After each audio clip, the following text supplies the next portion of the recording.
Hello there, Brad Walsh here, your host of the Empowerography podcast. Today, my guest is Sariya Saabye. She is a keynote speaker, a strategist, a minimalist expert, and a coach. Welcome, Sariya. How are you doing this morning? I am great. Thanks, Brad. Excellent. Thank you so much for taking and making the time to be here with me today and share a little bit about your story and your journey. I am so excited to have you here and looking forward to jumping in and sharing all the things, Sariya. So let's jump right in. As I mentioned, you are all of those things. That's a hell of a lot of hats and quite a resume. How on earth do you find the time for all of this, Sariya? And how important is prioritization and organization in order to stay on top of things? Yeah, so definitely it sounds like a lot of hats. I've over the years worked that into a system that doesn't take nearly as much time as you would think. And I've done that very intentionally with a big part of that is because I'm also a mother of two and I will be homeschooling them in a couple of months. So I have intentionally worked my schedule to the point that I can juggle all that and actually do it with really a sense of peace and clarity. And that has come from all of the minimalism work that I've done over the years. I love it. So with all of these hats you wear, what does your morning routine look like? Morning routine, it's so key. It's so important to have a very strict morning and nighttime routine. If you read about top performers, it's a common thread for sure. So my morning routine, the second the alarm goes off, the first thing that I do is check three things: the weather, the calendar, and I read a devotional first thing before I ever get out of bed in the morning. And that all takes about 10 minutes. And then I roll out of bed. I do 43 push-ups. Actually, I do 50, but I've added a push-up for every year of my life, but I'm always afraid like, okay, what if I hit 44 and then I can't add that next one? So I've upped that already, just, a little breathing room. Cover yourself. Yeah. Yeah. I love it. So I hit the floor. I do 50 push-ups and a couple other exercises, and then I go right into it. But those things happen in that order every morning without fail. And so what is your nighttime routine? You said you have a nighttime routine as well. I do. So nighttime routine is the same. I do a little bit of yoga before I go to bed. I even sit in a particular position in bed when I read my Bible and do my prayer. Yeah. And then I change positions. I even change the lighting. It's very, very regimented. Wow. And then I read fiction. For 20 minutes or so until I fall asleep. I love it. Very, very regimented. And my family knows not to mess with it. So what were you doing for a living before making the transition into the entrepreneurial world? So I was practicing as a physical therapist. And I've always coached at the same time. So I coach hand balancing, tumbling, and acrobatics. Wow. So I've always done that in addition to anything else I was doing my whole life. But yes, I was practicing as a physical therapist. Okay. Now, when we say you're a coach, yes, you coach those things, but you're also like a coach, like a mindset coach or that type of coach as well. Absolutely. So yes, these days I do still coach some acrobatics and that sort of thing, but it's in a consulting type role. And everything that I do is tied into the mindset. So I work with entrepreneurs, I work with small business owners, I work with athletes on mindset and minimalism and strategies to just help optimize what they do, help them hit massive goals. Now, I've heard a lot of people say that most, if not all coaches, I mean, we've all been through our shit. We've all been through our personal struggles and our journeys as human beings. But I've noticed that through conversations with a lot of coaches, for most of them, the struggles or their journeys were the catalyst for them to jump into and become a coach to help others. Can you share a little bit about your own personal journey you were on before making the leap into the coaching world? Yeah, 100%. I think you are completely dead on with that. So I think what I found is and I've worked with some of the best coaches in the world. I worked with some amazing people, been really blessed. I feel like the best coaches are the people who have been there, done that, and they've been through those struggles and now help those people with those struggles. So definitely mine is born out of my own struggles, like you said. So I call myself a recovering maximalist. So growing up, I got attention by achievement. So I just did everything that I possibly could and did it as well as I could. So by the time I was a senior in high school, among many other things, I was a world team power tumbler. Okay. and a straight A student. And there were a lot of other things that I was doing at the same time, but you get the impression there. And so what people saw was that I looked impressive from the outside. Right. What people didn't see was that I hardly ever slept. I had severe anxiety and depression and suicidal thoughts. Wow. It was a very, very dark time. And that continued for quite a while. So that is kind of, before I made the switch and did all those things, that was where I operated from for most of my life. And so who did you have as a support system when you were going through that? And what was the catalyst for the shift in getting out of that hole, I guess you could call it? Unfortunately, I didn't have much of a support system, or that's probably not fair.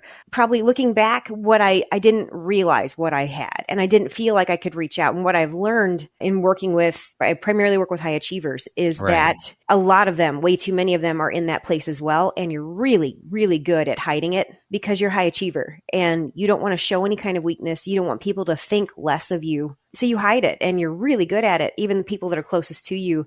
My disordered eating, I was a power tumbler. I was in a leotard 7 days a week in front of the world. And people would tell me how good I looked. I wasn't eating. So I thought, well, this is working. So I should, keep this up. Yeah. Yeah. People didn't know. Yeah. I hid it. I was so busy. People didn't really know what I was doing. They didn't see that I wasn't eating. So yeah, it just kind of kept going. So then after I got out of high school, I just push harder, push further. And I thought, well, I'm going to go into the hardest program that I can find that I feel like I could maybe handle. So I did physical therapy, and it was only a master's degree. So I thought, well, we got to go farther than that. So I did the doctorate program, which I didn't have to do. You just push harder. Yeah. In terms of, I want to backtrack for a second. In terms of the support system, literally it was my faith in God that saved me from committing suicide. I did ask my parents for help at one point, and that didn't go well.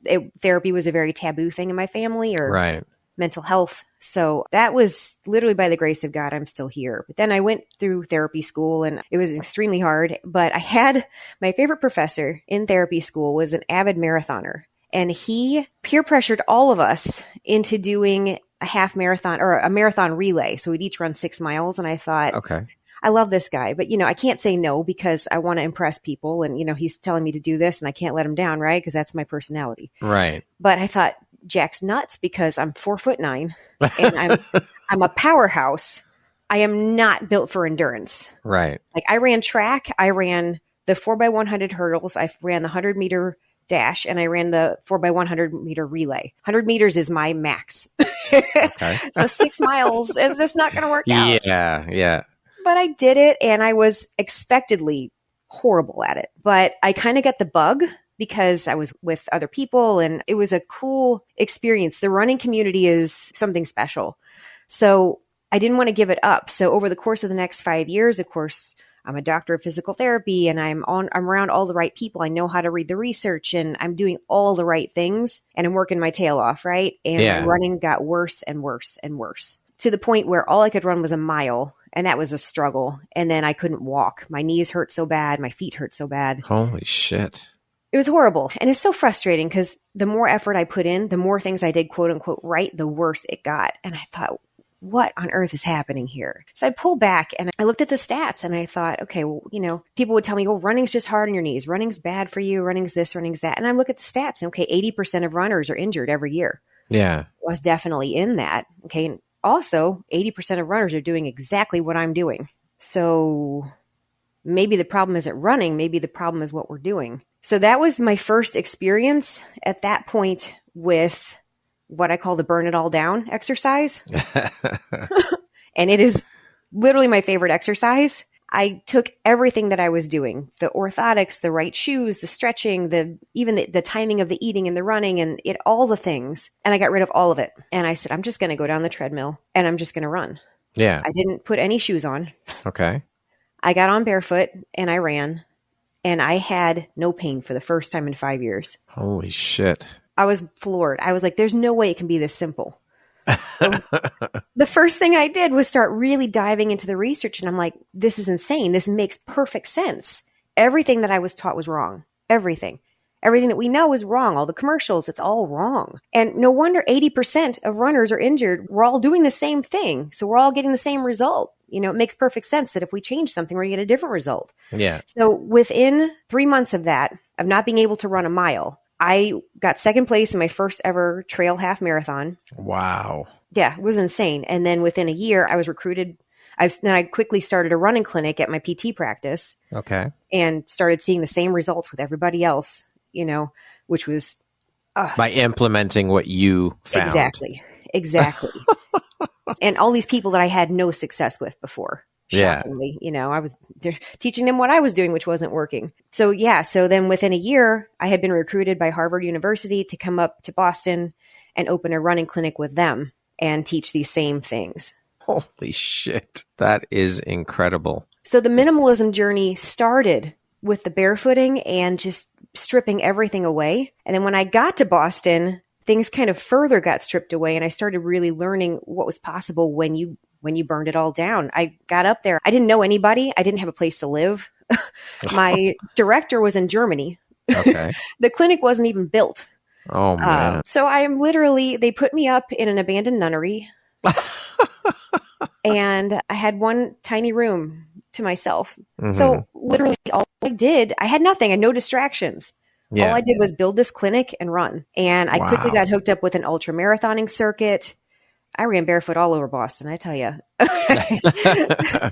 And I was able to accomplish these huge things because all the distractions were gone. All the overwhelm was gone. It wasn't intentional, but that was the byproduct of it. And that's kind of where this paradigm shift started for me. And that was back in 2011. So what is one piece of advice then you would give? Because a lot of kids, when they're growing up, are raised that way, where it's push, push, push. You've got to achieve this. You've got to achieve that, whether it be parental conditioning, societal conditioning, all of these things play a part in that. So what is one piece of advice you would give to people that are stuck in that mindset that they've got to just keep pushing? And, you know, I think a lot of it comes from this hustle culture bullshit, which is fed by social media and all of this societal conditioning that you've always got to be going, you've always got to be moving, you've always got to be doing shit. So what is one piece of advice you would give then for people to get out of that mindset of they have to be the overachievers, they have to keep pushing and keep going? I think you are spot on with that. It is the culture. It's a lot of times it's our families, it's our friends, and you're so dead on with that. And it's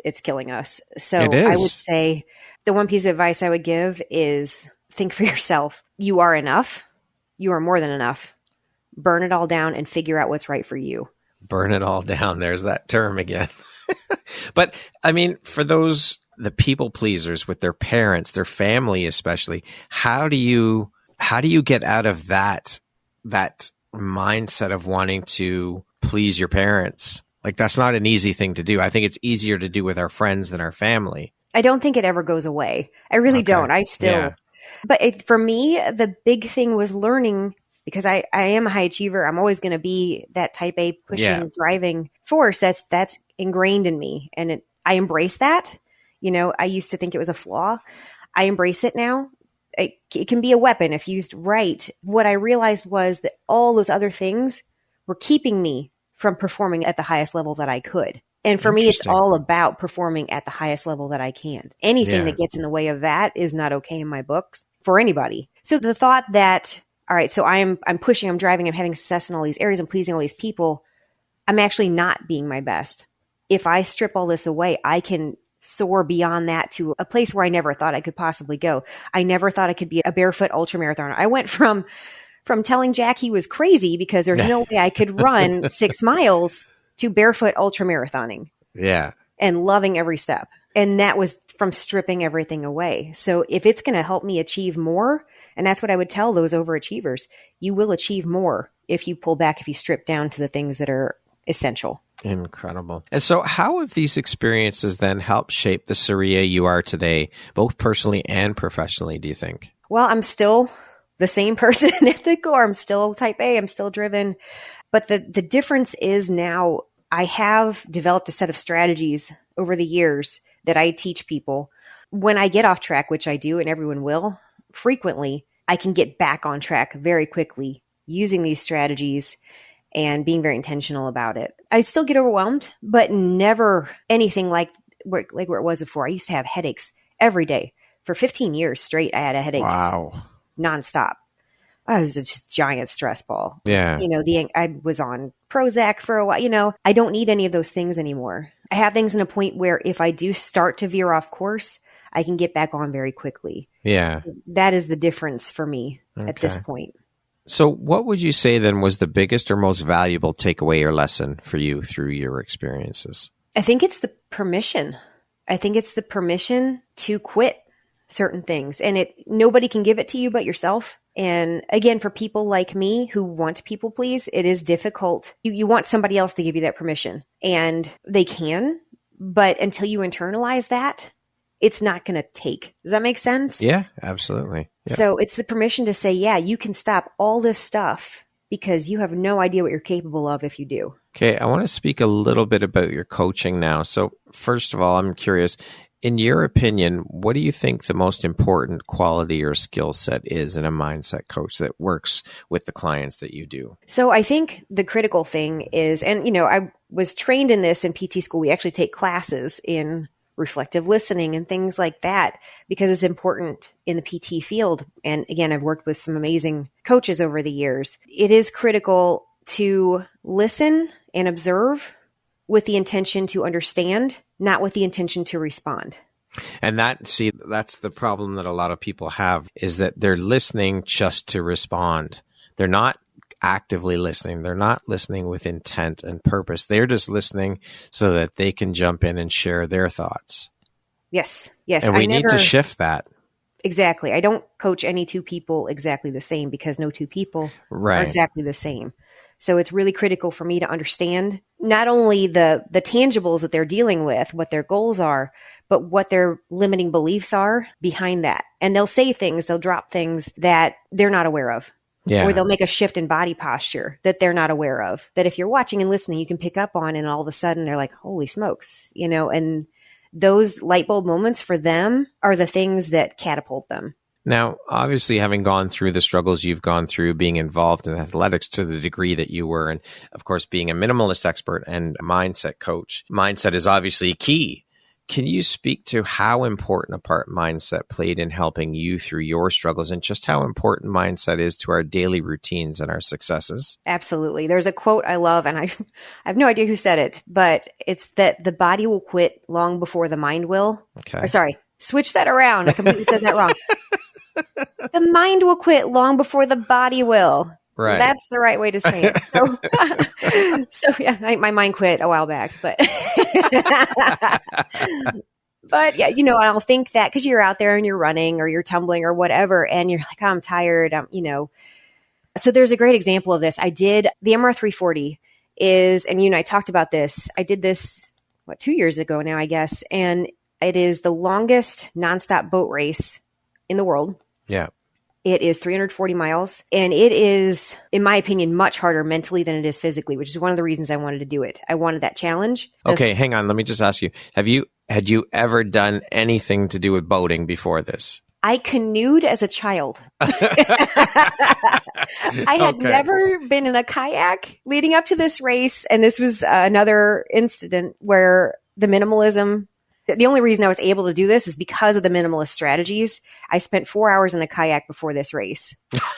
Okay, I just wanted to give some context. I knew the answer to that, but I just wanted to give some context to this. Yes, and I was able to finish the race with 4 hours to spare before the cutoff, and I was one of only 35 women solos that finished the race.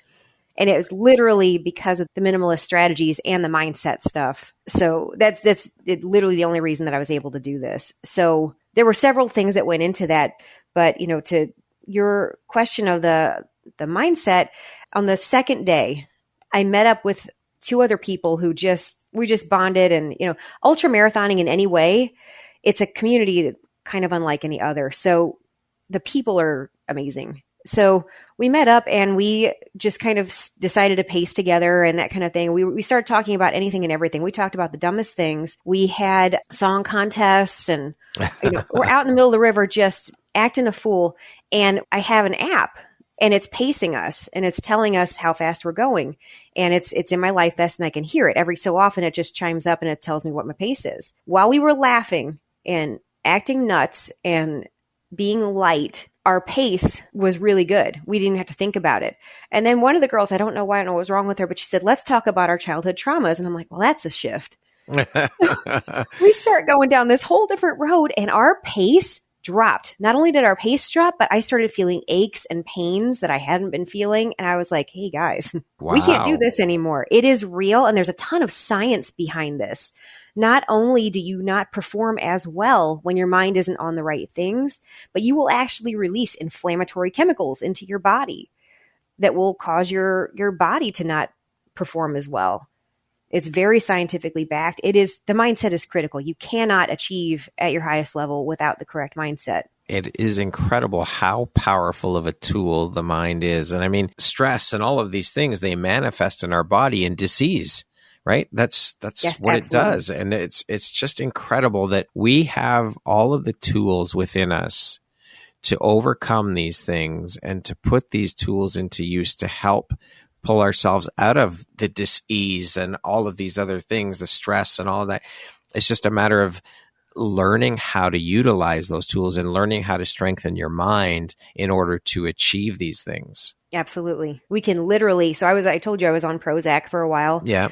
Our minds have the same ability to release those chemicals and self-medicate us if we know how to tap into those things. That's the key though, is learning how to tap into those things, right? That's not an easy thing to do. It's not. It takes work and it takes dedication. Fortunately for me, I work with high performers and they want to work hard. Yeah. So it's never a hard sell to get them to do the work. It becomes more repetition. Yeah. And the longer you do it, the easier it gets. I'd like to continue on this path about the whole mindset thing and business and the struggles that go along with all of that. I mean, so often we see and hear from experts like yourself who've overcome adversity and transformed through pain to discover their purpose, which is amazing and powerful. I'd like to hear from you with all of that with all that you've gone through and come out the other side. What are some of the struggles and things you face today around mindset and imposter syndrome, just to name a few? I mean, I'm sure you would agree that with me, just because we've been through the trenches and come out the other side successfully doesn't mean that we still don't struggle. So can you share a little bit about that and talk a little bit about that? About just still struggling today? Yeah, just because we've come through adversity doesn't mean that we don't still have those struggles from day to day. Now, it may not plague us as much as it previously did, but they're still there. We still deal with these things. They pop up from time to time. So how do you deal with those now? So I have several tools. That's a great question. And you're right, it never goes away. That's, I call myself a recovering maximalist, just like an alcoholic would call themselves a recovering alcoholic. Right. You're never cured, So it's always something that you deal with and you're going to fall off the wagon or have issues here and there. And that is to be expected. And you have to give yourself grace when that happens. The first thing you can't do, and again, for people like me, you just start flogging yourself. How could you do this? You're so weak. You were doing so well. What's wrong with you? Those are the first things that have to go. And then you need to just turn to your strategies. Become very routine and regimented about just turning to the strategies. You recognize when you're going off track. So I have daily strategies that I implement to keep me on track.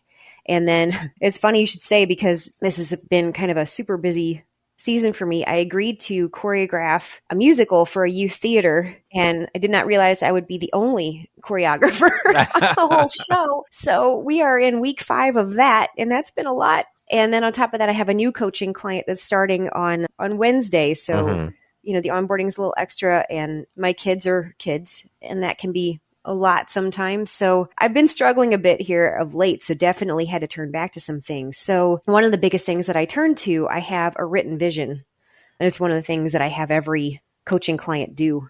So the written vision is broken down into different categories. So every category you could think of: your faith, your finances, your free time, your family, health, your business, and how you want those different things to look. And you, as specifically as you can, write down how you want those things to look. And I revisit that vision every couple of months. And then you rate yourself. So you're having trouble, you rate yourself on a 0 to 10 scale in each of those categories. How well am I doing in this category? There have been times when I'm like a 3 out of 10 right here. This is terrible. I'm nowhere near doing what I want to do here. and pulling myself back to that. So you asked before about, how do you move away from pleasing others? That's one really great way to do it, is having your written vision. Okay. I had a phenomenal mentor that taught me this. And you have to do it regardless of anyone else in your life, which is really tough to do. So it's a filter. So when you start saying, okay, well, I want this for my life, and you start writing it down, you say, ooh, but my mom she wouldn't like that. You have to block that out. Even if you're married, you have to block out what your spouse would say, what your kids would say. It has to be all about you and 100% you. And then you can start saying, okay, well, I want to be a rock star and travel the world. Well, I have 2 little kids and that's probably not going to happen. Also, I can't sing or play guitar. So that's not realistic, but you do it without the filters first. And then you kind of figure out how to make it happen, or if it's worth it, or if it's, realistic. Yeah. But yeah. that written vision keeps me very honest. So would that then be the one tip or takeaway? What would be one tip or takeaway that listeners can implement immediately to start reconditioning their mind for the success that they want? I do love the written vision, but I would say the critical question is the one thing. I know what this one is. Yeah, you do know what this is. And we're going to talk about it in a minute, but yeah, go ahead. So a critical question, and it's thinking in your life, what is it that you're trying to accomplish? And boiling that down to the simplest question you can think of. And then everything that you're doing in your life, ask yourself that question, no matter what it is. If it's a piece of food you're going to eat, if it's a show you're going to watch, if it's an exercise you're going to do, ask yourself, does this push me towards my critical question? And if it doesn't, then you don't do it. It's very simple. And what is that question? So the question varies based on what you're doing, but the critical question for me that I come back to came from the 340. And again, you and I have talked about this. So in the 340, you have checkpoints, and you have to make it to the time point before the cutoff. And if you don't, then you're out of the race. And to make sure that happens, they have a boat that they call the Reaper. And the Reaper flies a yellow flag, and it has a skull and crossbones on it, but the crossbones are paddles. And you have to beat the Reaper to the checkpoint. And if you don't, the Reaper takes you out of the race. You're out. You're disqualified. You're done. So as I realized that I really did not have the time or the logistics to train for this race, because training on a river with a kayak is actually a 17.5-foot kayak is a lot of logistics that I didn't understand when I signed up for this thing. So I realized quickly that I needed a strategy to help me get there. So everything that I did, since I couldn't spend that much time actually training on the water, what was the simplest thing? What do I have to do to finish this race? All I have to do is beat the Reaper. So everything in my life became about beating the Reaper. Will this help me beat the Reaper? If I talk to this negative person, will this help me beat the Reaper? If I listen to this mindset podcast by Chad Wright, who's this insane Navy SEAL ultramarathoner, will that help me beat the Reaper? If I eat that piece of cake, will that help me beat the Reaper? Literally everything that I did I filtered it through that question. I love it. And all that came from the M340. That's where that whole thing started. That's where it started, is once you got into the mindset of doing that race. That's where this question, and now you implement this into all of your daily decisions and questions and things like that. It did, even to the point where I was determined every time I got out of the boat. So my husband was my crew. Yeah. When the crew is only allowed to aid you on land. Okay. So every time I got out of the boat, I was determined that he would never see he would never hear any kind of negativity from me, any kind of pain, anything, because I had dragged him out there for an entire week, and I knew that would not help me beat the Reaper. So every time I get out of the boat and he'd say, "How you doing?" I'd say, "I am great. People are helping me stand up. I can't open my hands. I don't smell very nice." I said, "I am great." And the more times I said it, the more it was actually true. The more you believed it. Complaining about it was not going to help me beat that Reaper. I love it. And now you implement this into your daily stuff. Yes. This question into everything you do. Absolutely. I love it. I want to talk a little bit about your minimalist expert title that you wear. Can you share a little bit about how you became a minimalist expert and what exactly a minimalist expert is and does? Yeah, so it's a great question. So I will say there are no degrees for that. Yeah. Doctorate in physical therapy, but I've yet to find the minimalist college for success. So in simple terms, a minimalist is someone who approaches every aspect of their lives with extreme intentionality and performs frequent and ruthless edits. It's really that simple. The expertise has come with years of personal experience and experimentation and working with some of the best coaches in the world, studying the science. There's actually a ton of science behind why this works and how this works with our brains, focusing on fewer things, even having, it goes to everything, stuff, having less stuff around you, less visual distractions, less auditory distractions, and fewer tasks, on hand. We can only focus on 4 things, 4 stimuli at once. So if you think about that, and that's scientifically based, if we can only focus on 4 stimuli at once, and that's not just, so if I have a child in the background talking and I have music going, there's 2 right there. I've got veggies steaming behind me, and then I'm trying to work on the computer at the same time. That's 4 stimuli right there. And then if an email pops up and pings me, something like that, then that's 5 and I'm already overwhelmed. And then task switching, it takes 23 minutes every time you switch tasks to fully engage in the next task for your mind to reset. Really? 23 minutes. 23 minutes. How many times a day do you get interrupted from what you're doing? Oh, countless. Yeah, it's I digress, but it's diving into the science behind that over the years and implementing and creating strategies around that science and around the way we're wired to work and finding the strategies around that. And so what inspired your journey? I mean, I believe part of it was the running and the issues you were experiencing with your health and whatnot around the athletics, but what else? What were the other inspirations behind you becoming a minimalist? I mean, you don't just wake up one day and say, I'm going to be a minimalist. Right. It was definitely a journey. And it all definitely, the impetus was the running and that getting me up to Harvard and just the living situation there where I really didn't have anything or anyone or any distractions around me. And it's just the awareness of what I was capable of without the distractions. And then as the distractions started coming back in, what that was doing. And then I started working, as I was working with Harvard, working with all these people. Again, Boston is kind of a mecca for all things academia, pharmaceutical. It's high achiever central. So I worked with a lot of very high achievers. I was working with Boston marathoners and the Harvard track team. And I saw patterns in their lives and things that they were doing. And we started kind of looking at those things and how they were interfering with their running or the things that they were trying to achieve. So it really started with observation and getting outside of my own little bubble and seeing what was happening in all these different industries and all these different areas and seeing these common threads. That's one of my gifts is noticing patterns and seeing how that worked. And then I like knowing when I'm wrong, if that makes sense. Yeah. So it can be a really tough pill to swallow, especially like with the barefooting. Yeah. I wanted to go back and find every patient that I'd ever met that I had taught the wrong things. I felt so horrible, but I'm willing to make that shift and to say, okay, well, what I'm doing isn't working. And maybe I'm completely wrong about this. And then I'm grateful and happy to move forward with that. So it was seeing those patterns and noticing them all around me in all the different areas. And at that point I was traveling the country and teaching running and that kind of thing with Harvard and meeting a lot of different people and seeing a lot of different scenarios. And so are the clients that you work with, do they come to you, are they already on the path of minimalist, or are they, as you said, as you were, a self-proclaimed maximalist, and you have to kind of help shape and shift their way of thinking? And if so, how does someone start to step into that minimalist lifestyle and mindset? Yeah. Typically, when they come to me, they are overwhelmed maximalists and they haven't started down the minimalist path at all. Literally, all they know is that they're overwhelmed and stressed out, and that I help people with that. Typically, I find that when people get to that point, they don't really care how you can help them if you can help them. Right.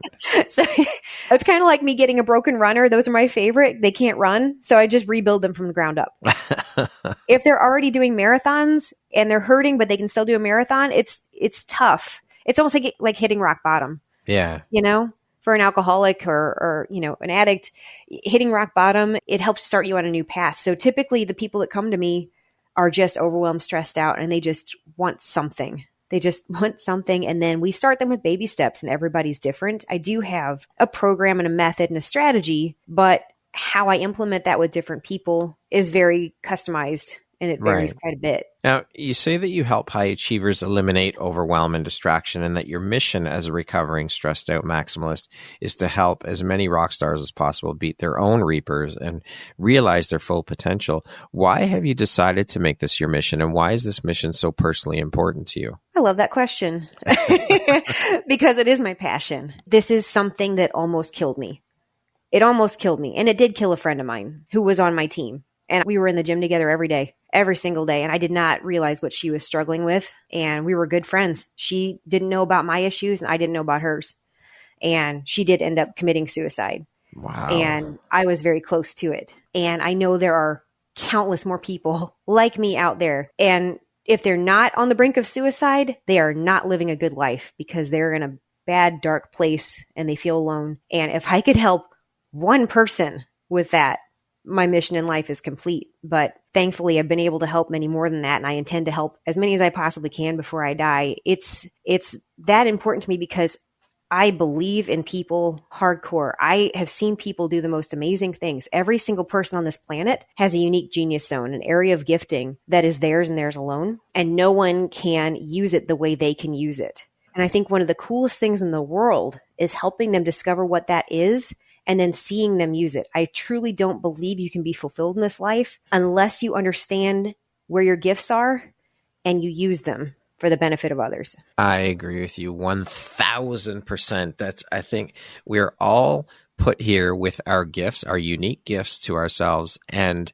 we're all put here with a purpose. And who are we to deny the world of sharing our gifts? We have to. It is our obligation, I believe, to share our gifts, to figure out what those gifts are and to share them with the world to benefit others, because we all have them within us. And it is our purpose for being here on this planet, in my belief. Couldn't agree more. It makes me so sad when I think about all the people who get stuck in the hamster wheel of doing this shit they don't want to do, and they're going to work 5 days a week and they hate where they're going and they don't know where to start to figure it out. I wish I could help everybody figure out what their gifts are, because think of the impact that would have on the world. How much more beautiful of a world this would be if everyone tapped into their gifts and knew what they were and lived their purpose. Absolutely. And their purpose doesn't have to be something massive, world-changing. Your purpose could be teaching children at school or whatever, working at McDonald's, whatever makes your heart sing, whatever makes your soul sing, that's your purpose. Right, when it pulls you instead of you pushing. Yeah. It's so sad to me that the amount of people that never do figure that out. I completely agree. I wish we could just wave a wand and everyone would figure it out, you know? Yes. It'd be amazing. Yeah. Sariya, what drives, motivates, and inspires you to keep going and pushing and excelling at all that you do? I think, definitely there's just, my husband is one of the most laid back people on the planet and one of the most even keel people. And, people are who they are, and that's who he is. And driven, motivated, hard charging is who I am. But what drives me more than anything is I think that the worst thing that can happen is what you and I were just talking about, is for someone to die with their gifts still inside them. And I want to look back. I work with a hospice nurse up in Boston, and she talked about things that she heard people say on their deathbeds. And it's crazy. And when that's me, I do want to be able to look back and say, yeah, I used everything to the best of my potential to help other people. And I want other people to be able to say the same thing. If I can be part of that, that's what drives me. What lights you up or inspires you the most about the work that you do? That's it. The people that I've worked with, well, definitely, I don't hate the achievements I've been able to have, but man, I've seen some people do some insane things. I coached Flying Walenda. Are you familiar with Flying Walendas? Yes, I am. So one of them, I worked with her, and she was able to do a handstand on the high wire. Wow. And you think about, I kind of talked to some of my business people in terms of this because, okay, stakes aren't typically life or death in a business deal, but what if we approached it like they were? Because for her, they are. Yeah, absolutely. If she gets distracted, if she gets overwhelmed, if she loses her focus for 1 second, she will not only die, but she's going to take everybody else with her. If we approached everything like that, like literally my life depends on me being in the right headspace just imagine what you could accomplish. And people don't approach it that way because they don't see it. But like we were talking about before, it can be life or death, right? Yeah. Disease processes, depression, mental health, all of it stems from that. It doesn't happen as quickly as falling from a high wire, but it's still happening. For sure. But then on the other side of that, we also have to learn to not take life so seriously as well, because there are a lot of people who take life way too seriously. You got to learn to have fun and relax too. Absolutely. I think there was a couple I was working with, and this is actually really funny.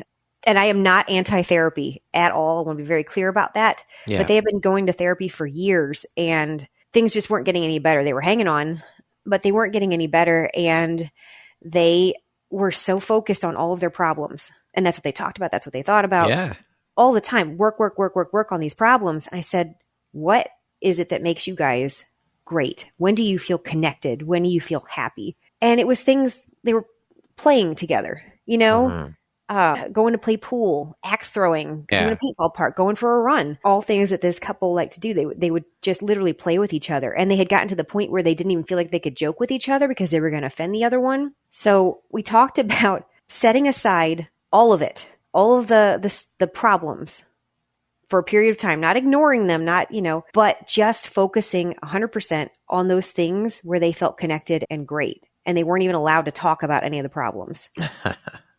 And within a couple of months, several of those problems had just disappeared. And that's part of minimalism, is learning to focus on the things that will make the other things either much easier or completely unnecessary. It's a very fine line, right? Because like I said, a lot of people take life way too seriously and they get caught up in that. And it's hard to shift out of that. It is. But you have to for your own sanity. Right. But when you're not focusing on 500 different things and you're only in your unique genius zone and doing those things, you got a lot more bandwidth to laugh and play and enjoy. But again, that speaks to finding what makes you happy, finding what makes your soul sing, which is not an easy thing to do. I mean, it took me 48 years to find it. It takes time, but think of the benefits when you do find it. You know what I mean? Absolutely. It's a long journey. It's a tough journey. It's not easy. But then again, self-work and all of those things are not easy. You have to do them. Right. We learn the lessons from the trials, right? We don't learn the lessons when everything's perfect. Exactly. What do you think your unique skill set or superpower is that's helped you become successful? I think it's being open. I approach people and things with curiosity rather than criticism. Not that I agree with everybody and everything, but I want to learn more, if that makes sense. Yeah. I was just speaking with a friend just before we got on this call, and we were talking about these types of things and having open, honest, authentic conversations with people. We need to, in my belief, conversation is the catalyst for change. That's how we start to change things, is having conversations. And we need to go into those conversations with an open mind and open ears. We have 2 ears and 1 mouth for a reason. Again, as we talked about earlier, if you go into the conversation with not waiting, not entering a conversation with the intent of just responding, but actually listening to what's being said. We have to actively listen when people are talking. And this is how things change, is through these conversations. Right. I truly believe that I can learn something from every person on this planet. Absolutely. You just have to be open enough, as you said, to listen. But a lot of people aren't, though. Yeah, it's tough. It is. It is. We could talk for hours about that whole thing. People not listening and active listening and the differences. But I digress, as you said earlier. How do you define success? What does that word mean to you? Yeah, success. Again, it kind of goes back to my written vision. Okay. If I'm ever at a 10 out of 10 on my written vision, that will be of completed success. But success is progress towards 10 out of 10 in all those areas in my vision. So it is full mental, physical health, good relationships, and, of course, finances are important too, but I don't think they're as important as some people think. It's funny because we are minimalists, and my daughter just yesterday, she said, do we have less money than other people? And I was like, that's a really weird question coming out. Where is that coming from? And she goes, well, we don't have nearly as much stuff as they do, as my friends do. And I'm like, okay, all right. So I can see the correlation. Right. But again, that's where she's coming from, that's the environment that she's in. Yeah. The more stuff you have, the The bigger the house, the shinier the car, the more cars, the more stuff, the more success. And I don't equate success that way. Right. So yeah, fulfilling relationships, knowing that I'm helping other people, being financially stable, but yeah, living that vision. So I love that you brought this up and that you mentioned your daughter and the whole correlation between money and success and money and material things. How do we, as minimalists, how do we get around that whole mindset? Because you get bombarded with that shit everywhere you turn. Success equals money and materialistic things equal money. And I mean, let's be honest, there's no way around it. We have to have money to survive. But how do we shift around that so that it doesn't become the focus, yet we have to work to make money. So how do we get around that whole thing where the focus is money and I've got to have this money and, all of these things? It's a very tough line to walk because you don't want to be focused solely on money, but we need money. You can't get around that. Right. So how do we deal with that? How do we rise above that and realize that, okay, I can just live with this, this, and this, and I'm okay with that. And I don't need money for this, this, and this. And money is not the focus. Absolutely. And I'm certainly not immune to that. I do well financially. Right. Very, very happy and grateful for what I have, but I'm no billionaire. And I do masterminds as frequently as I can with other high achievers. I get so much out of being in a room full of people who are all there for the same reasons, just to sharpen each other and help each other grow, challenge each other. So I was sitting in a room at one of these masterminds next to a man. It was his turn in the hot seat. He starts talking about his business. This man is a billionaire. Just ridiculous. I'm sitting there next to him thinking, oh my gosh, what on earth do I have to offer this guy? He's a billionaire. I'm not a billionaire. I'm never going to be a billionaire probably. And, I have nothing to offer this man and all these different things. So I'm not immune to it because I think that's human nature. Mm-hmm. I do tend towards a low information diet. Again, that goes with minimalism. I don't watch the news. I don't watch TV with commercials and things like that. I have a pretty low social media presence and diet there because, comparison is the thief of joy. Yeah. And social media is, it's intense, Yeah. Everybody's living their best life on social media. It's everyone's highlight reel. It is. And I think that kills people. So I think getting away from those things and coming back to the written vision too, because in the written vision, one of the things that you have to do is put out your finances. What to the cent, to the dollar amount exactly do you need to live this vision? So that so it's not just, I'd like to have $1 million. I would like to have $1 million. That'd be great. Do I need $1 million to live my vision? No, I need this amount of money to live my vision. And then how do I work that? How do I make that happen? Okay. Now I want to play devil's advocate here with the social media bit. Yeah, it's a double-edged sword. And if you want to get your message out there, whatever that may be, whether it's your business or just get your message out, you need the power of social media to get it out there. So how do you walk that line? I know lots of people who leverage social media very effectively to get their message out and do those kinds of things. But those people I advise to kind of get in and get out. Okay. Not to just scroll around and see what other people are doing. Get sucked into that black hole. Exactly. and I don't do it that way. When I get in, I use LinkedIn. I occasionally use Facebook, but I use them very intentionally. I have people that I want to connect with, and my speaking engagements are word of mouth. My coaching clients are word of mouth. Mm-hmm. And then when I get in front of a room full of people and speak, it all just kind of multiplies from there. They know people and I knew the one person who brought me in, and now I've 500 people who know who I am and, So be intentional. I'm very intentional. Exactly. That's the core of minimalism is intentionality. But I never recommend scrolling on Facebook. No. Or scrolling on any social media. It's a time suck and it's you feel like energy draining. I've never felt like a worse mother ever in my life than when I've been scrolling through Facebook and think, oh my gosh, look what she's doing with her kid. I didn't do that with my kid. Yeah, for sure. It can play on you, definitely. Sariya, what would you say is one of the most important things you've learned in your life? And what was your life like before learning it? And what was your life like after you learned it? I think it's just that we're created perfectly to begin with.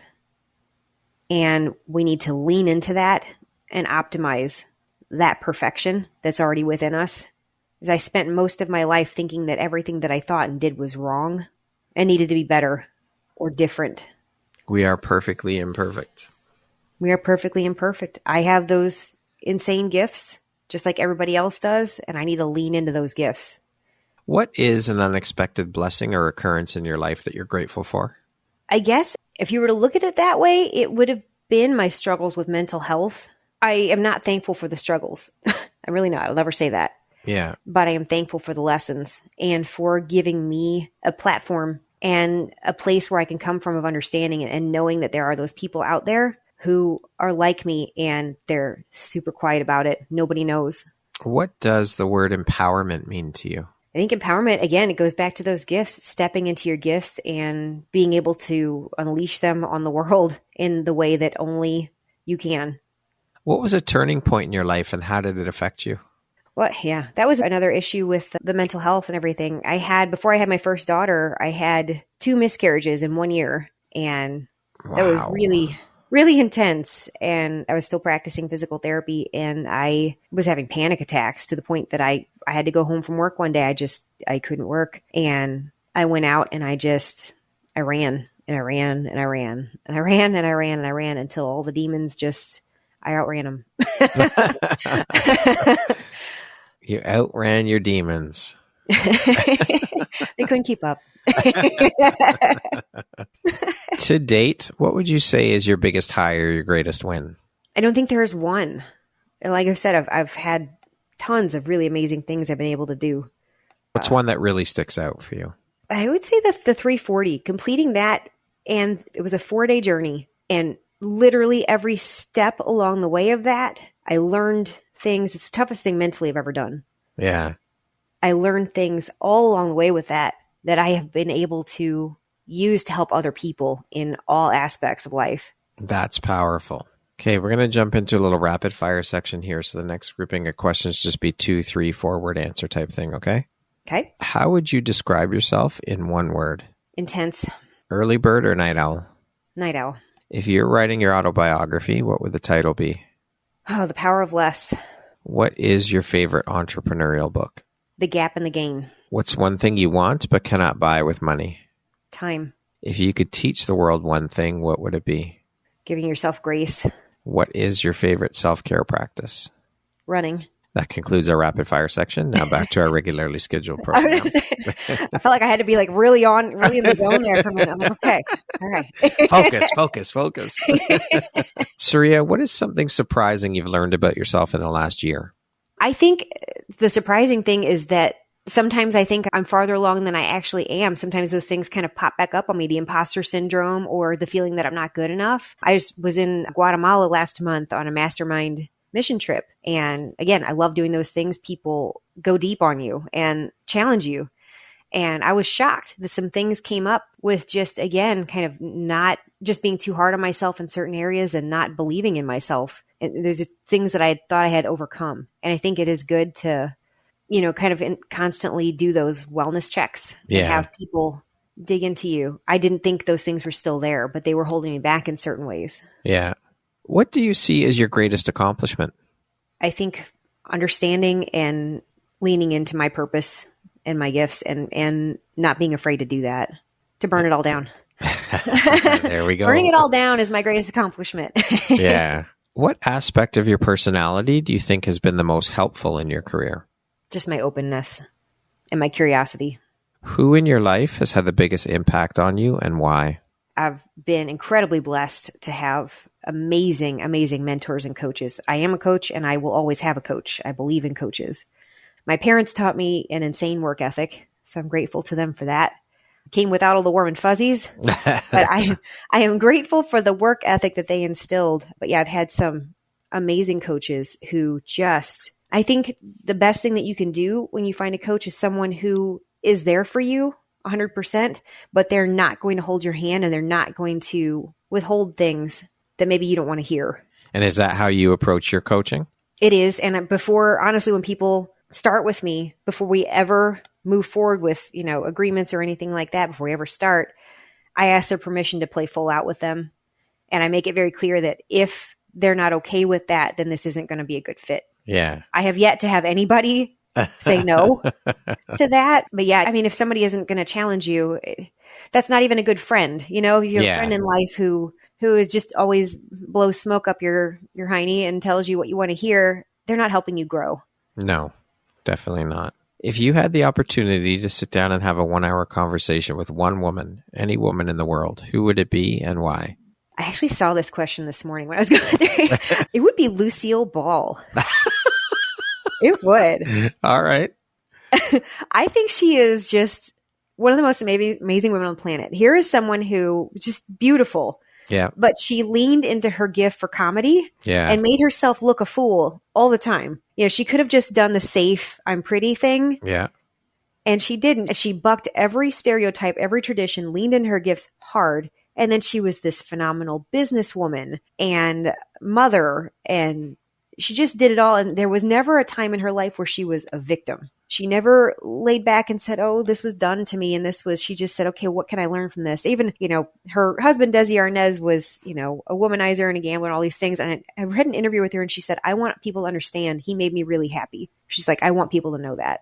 Wow. She could have very easily thrown him under the bus, and, you know, but that wasn't her MO. And I think you see that with successful people over and over again is they're not, I tell my kids, it's like mud puddles. Yeah. So everybody's going to step in mud puddles in life, right? But you're going to step in it. But do you keep walking or do you lie down in the mud puddle and roll around in it and complain about the mud puddle? True. The first thing that popped into my head when you said Lucille Ball was that scene in I Love Lucy where her and, what was her name? Her Fred and Ethel, that's it. On the assembly line with the chocolates. Yes. Stuffing their faces with chocolates. Yes. You talk about laughing every day. Yeah, for sure. If you could go back and give your younger self one piece of advice, what would that piece of advice be? Ease up, kid. You're good enough. I love that. Lastly, Sariya, if you were to deliver your last 30-second speech to the world, your corner of the world, your tribe, your people, what would that last 30 seconds sound like? What words of wisdom would you impart? Oh, Brad, that's hard. Okay. I would say make it your mission in life to frequently and ruthlessly edit in all areas until all you're left with are the things that best serve you. Beautiful.